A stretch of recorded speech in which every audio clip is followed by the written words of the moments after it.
હોય આપણે બહાર ઓટો કાઢ્યો હોય ઓટો ન હોય તો કોઈ ફેર પડતો નથી. એમાં ફેર પડે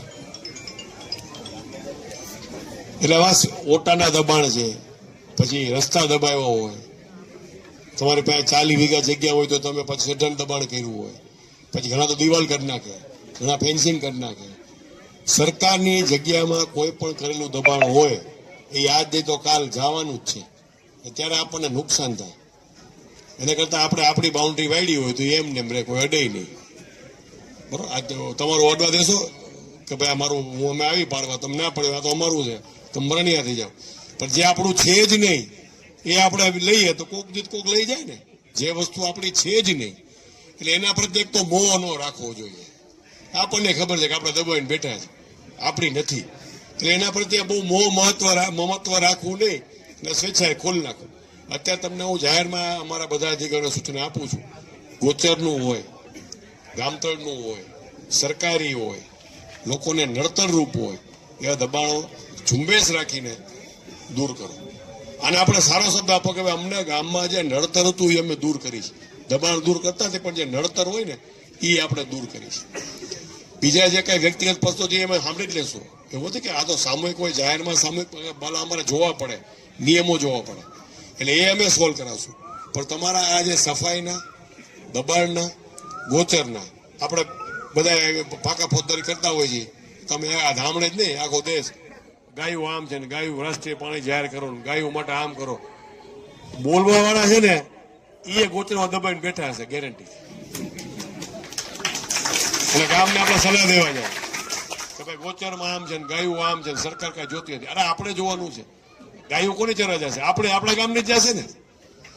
તો આપણે જો ગાયને એમ ગમતા હોય ગાય આપણી માતા છે, ગાય પવિત્ર પ્રાણી છે ને ગાય આપણા માટે બધુંય છે, ગાય માટે અગાઉ પાળિયા છે, ગાય માટે પાળિયા છે ને ગામે ગામ પાળિયા છે, તો અત્યારે એની પાળિયા પાછા ગોચરમાં જ હોય, અહીંયા જેમ દબાવી દીધા હોય આપણે. એટલે આપણે પહેલા આપણે આપણું આત્મમંથન કરી જેના ગોચરના દબાણો છે કાલથી મહેરબાની કરીને ખાલી કરી નાખો. વરસાદ થઈ ગયો છે, કોઈ વાવશો નુકસાન તો પછી મન નહીં થાય, જાજુ નુકસાન થશે. એના કરતાં હજી બરોબર થયું હતી ને વાવણી હજી કરી હોય ને તો પહેલેથી જ આનો નિકાલ કરી નાખો. અને કોઈ વાદ વિવાદ વગર દરેક જગ્યાએ સ્વેચ્છાએ અમે જાહેર કહે છે, સ્વેચ્છાએ બધા કાઢી નાખે છે. ધાર્મિક દબાણો કાઢી નાખે છે વર્ષોના સમજાવી છે. તો આપણે ક્યાં ધાર્મિક દબાણ કરે? આપણે તો આપણું પોતાનું અંગત દબાણ છે એ સરકારની જગ્યામાં છે, અને સરકાર કોઈ બીજા પગલાં લીધા વગર કાઢે છે. બીજા ક્યાં કોઈ પગલાં લે છે? આપણે તો એમને એમ કાઢે છે ને. અમુક જગ્યાએ સારા માટે કરી ગાયું નામે બધા દુકાન અમે કાઢી તો અમારે અમે ગામ બંધ કરે. તો આપણે એવું નથી કરવું. આપણે પ્રેમથી જે કાંઈ આપણું હતી એ આપણે ખુલ્લું કરી નાખીએ, બરોબર. પછી એ આ તમારી ગાયું આ પ્લાસ્ટિક ખાતી બંધ થઈ જશે. આ તો પુણ્યનું કામ છે. એટલે આ કાં તમે જે અપીલ ગણો હોય પણ કાલથી છે ને સાથ સહકારથી ભાઈ ચાલુ કરી દો. અમારા અહીંયા મામલતદારશ્રી હાજર છે, ટીડીઓશ્રી હાજર છે, તમારા પીએસઆઈ હાજર છે, બધા હાજર છે. અમે તો ખાલી જોશું, તમારે સ્વેચ્છાએ કાઢી નાખવાનું. જે અમારી મદદ જરૂર અમે કહેજો, અમે તમને મદદ કરશું, બરોબર. તમારા સરપંચ તમે છો ને, તમે જ છો ને કે પ્રતિનિધિ છો? એવું ન હાલે, પ્રતિનિધિની વાત ખોટી ભાઈ. સરકાર શું કામ કર્યું છે ભાઈ? આમાં વાતું આ ઓલા ગોચર જેવું છે, આમ વાતું કરી સ્ત્રી સશક્તિકરણ છે. સરપંચ પોતે આવીને બેસી જાય.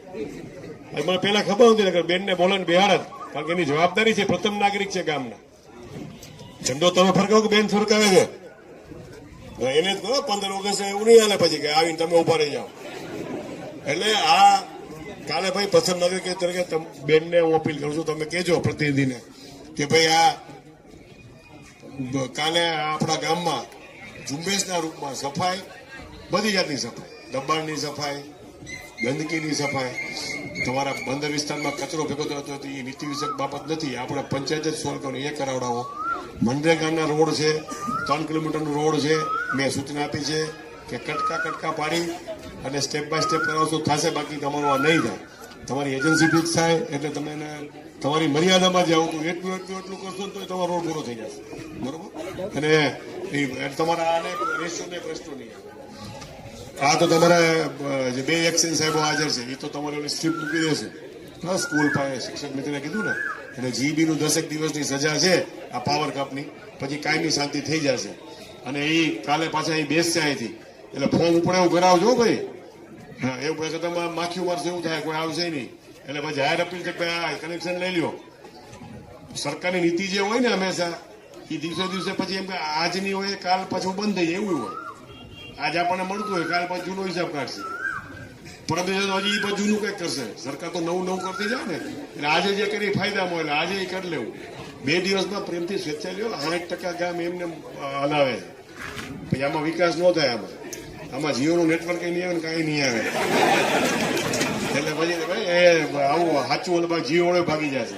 એટલે એ તમે પ્રેમથી સારી રીતે બધું કરાવડાવો. અને કાલે આપણે છેલ્લે બસ બધા હું હોકારો દો કે સ્વેચ્છાએ કાલે ગામ સફાઈમાં, દબાણ સફાઈમાં સ્વેચ્છાએ જોડાશો ને, અને ગાયો માટે આટલું કરશો ને ભાઈ. બસ તો જય હિન્દ. આ ગામમાં જે તમારા પ્રશ્નો છે તમે સ્વેચ્છાએ કાલે રહેણાંકને બહુ આપણે નથી ડિસ્ટર્બ કરતા. ચોમાસાની સિઝન છે, તાત્કાલિક કોઈને બેઘર કરીએ તો એ વ્યાજબી વસ્તુ નથી. એટલે અમે ક્યાંય રહેણાંકને તો અમે ક્યાંય સૂચના જ મારી સ્ટેન્ડિંગ ઇન્સ્ટ્રક્શન છે કે ભાઈ રહેણાંકના મકાનો ક્યાંય દબાણો હોય તોય દૂર કરવા નહીં, જેથી કોઈને તકલીફ